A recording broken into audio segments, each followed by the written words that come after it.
Hello అందరికీ welcome back to my రుచుల దునియా. నేను మీ లావణ్య. ముందుగా మై న్యాచురల్ వ్లాగ్స్ ఛానల్కి మీకు స్వాగతం. సాధారణంగా రాత్రి వండుకున్న అన్నం మిగిలిపోతే ఏం చేస్తాం?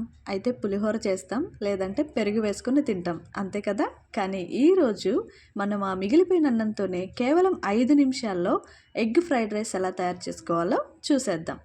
చాలామంది ఫ్రైడ్ రైస్ అనగానే అందులో క్యారెట్ ముక్కలు, బీన్స్ ముక్కలు ఇలా ఏవేవో వేసి చేస్తూ ఉంటారండి. నేను ఇక్కడ అవేమీ వేయట్లేదు.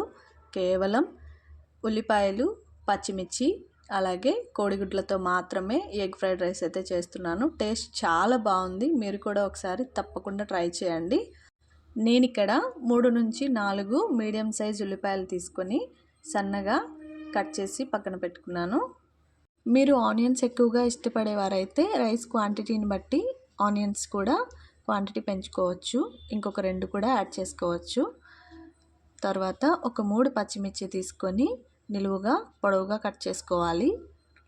తర్వాత ఫ్రెష్గా ఉన్నటువంటి కరివేపాకును కూడా తీసుకొని కట్ చేసుకోవాలి. నేను ఎప్పుడు కూడా కరివేపాకుని తరిగే వేస్తానండి. ఫ్లేవర్ అనేది చాలా బాగుంటుంది. ప్రొసీజర్ అయితే స్టార్ట్ చేసేద్దాం. బాల్ని తీసుకొని అందులోకి సరిపడా ఆయిల్ వేసుకోవాలి. ఎగ్ ఫ్రైడ్ రైస్కి ఆయిల్ కాస్త ఎక్కువే ఉంటే బాగుంటుందండి. హెల్త్ కాన్షియస్ ఉన్న వాళ్ళు కాస్త తగ్గించుకొని వేసుకున్న టేస్ట్లో ఎలాంటి డిఫరెన్స్ ఉండదు. ఆయిల్ కాస్త హీట్ అయిన తర్వాత మనం ముందుగా కట్ చేసి పెట్టుకున్నటువంటి ఉల్లిపాయ ముక్కలు, పచ్చిమిర్చి ముక్కలు యాడ్ చేసుకోవాలి.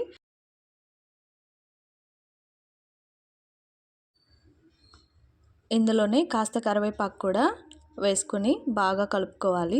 ఉల్లిపాయ ముక్కలు గోల్డెన్ బ్రౌన్ కలర్లోకి వచ్చాక రుచికి సరిపడా ఉప్పు, 1/2 టీ స్పూన్ పసుపు, 1 టేబుల్ స్పూన్ కారం, 1/2 teaspoon garam masala, 1/2 teaspoon ధనియాల పొడి వేసుకొని బాగా కలుపుకోవాలి. ఇప్పుడు మన మెయిన్ ఇంగ్రీడియంట్ అయిన కోడిగుడ్లను అయితే ఇక్కడ యాడ్ చేసుకుందాం. నేను ఇక్కడ 4 కోడిగుడ్లు అయితే తీసుకున్నానండి. నేను తీసుకున్న రైస్ క్వాంటిటీకి 4 ఎగ్స్ అయితే సరిపోతాయి. ఈ మసాలాలన్నీ కూడా ఈ ఎగ్ మిశ్రమానికి బాగా పట్టే విధంగా కలుపుకోవాలి. ఇప్పుడు ఇందులోకి రాత్రి మిగిలిన అన్నాన్ని యాడ్ చేసుకుందాం. చూడండి అన్నం ఎంత పొడి పొడిగా ఉందో. ఈ ఎగ్ మసాలా మిశ్రమం అంతట్లో కూడా అన్నం బాగా కలిసిపోయే విధంగా హై ఫ్లేమ్లో పెట్టుకొని బాగా కలుపుకోవాలి. అన్నం కాస్త వేడయ్యాక చివర్లో కొంచెం నిమ్మరసం పిండుకున్నట్లయితే ఈ నిమ్మరసం పులుపు మన ఫ్రైడ్ రైస్ టేస్ట్ని నెక్స్ట్ లెవెల్కి తీసుకెళ్తుంది. ఆ పైన కాస్త తాజాగా తరిగిన కొత్తిమీర చల్లుకుంటే వేడి వేడి ఎగ్ ఫ్రైడ్ రైస్ రెడీ. చూసారు కదా, ఇంట్లో ఉండే సింపుల్ మసాలాలతో మిగిలిపోయిన అన్నంతో ఎంతో రుచికరమైన ఎగ్ ఫ్రైడ్ రైస్ తయారు చేసుకోవచ్చు. మీరు కూడా తప్పకుండా ట్రై చేయండి. మీకు ఎలా కుదిరిందో కింద కామెంట్స్ రూపంలో తెలియచేయండి. ఇలాంటి మరెన్నో ఈజీ అండ్ సింపుల్ రెసిపీస్ కోసం లైక్ చేయండి, షేర్ చేయండి. మన ఛానల్ నచ్చినట్లయితే సబ్స్క్రైబ్ చేసుకోండి. Thank you so much for watching my video.